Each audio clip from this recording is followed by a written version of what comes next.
Now we're going to focus on the life period of 1930 to 1936, which is also featured on the website. A very pivotal period. Calder's shift to abstraction, introduction of the mobile into his work, outdoor sculpture. A lot of things happened in that period.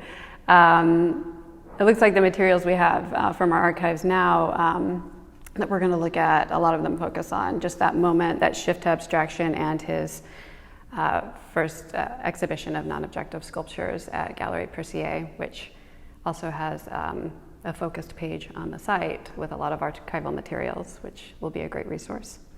Very exciting. So yeah. There's this amazing significance to this document. And by the way, the inventory drawing and these notes, they were dumped on the street in Paris. They're being thrown out from a basement. And a man was walking along and he went through this junk and he found a folder that said Calder at the top, and he took that folder and he sold it to a collector in Paris who shared them with us, shared this information with us, and then many years later we were able to acquire the drawing and the archives from him, which was totally extraordinary. I mean, this is almost the Holy Grail. Right. But there's this significance about the terminology here. Mm-hmm. It's fascinating because, Calder's known for not creating the terminology for his sculpture, like terms like mobile and stabile were created by Duchamp. Constellation. And also, he says later on there's many sort of quotes from Calder about how he called his works objects instead of sculptures, so he doesn't have to defend them, but there's something about this moment where he does create these terms, spheriques, arcs, densities, arrested movements, and it's almost like because they're so radical that he needed to defend them in a way.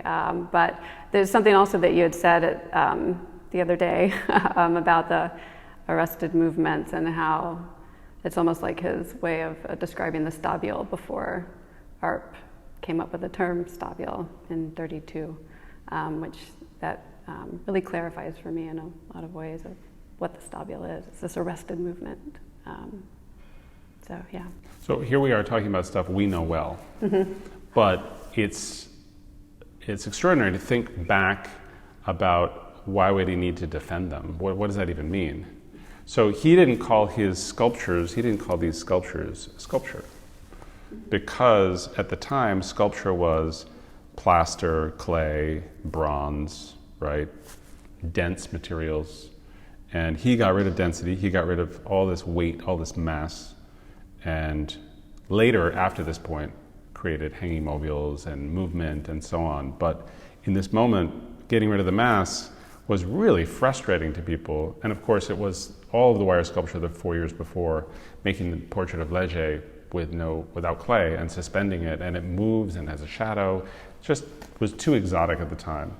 And he came up with this idea that to not have to defend that they are art and they are sculpture, let's just not call them sculpture. Right? Man Ray had said earlier, photography is not art. He has a little book called Photography is Not Art. Why is he saying that? And he's saying that because he doesn't want to have that discussion again. Because back then, now we understand photography as an art form. But in those days, in the 20s, people said photography is not an art form. It's a scientific apparatus. It's not art. And so Calder's saying the same thing. He's saying, you can see this not as art, that's fine. I'll call it an object. You can't say it's not an object. It is a physical thing in space, so it's an object.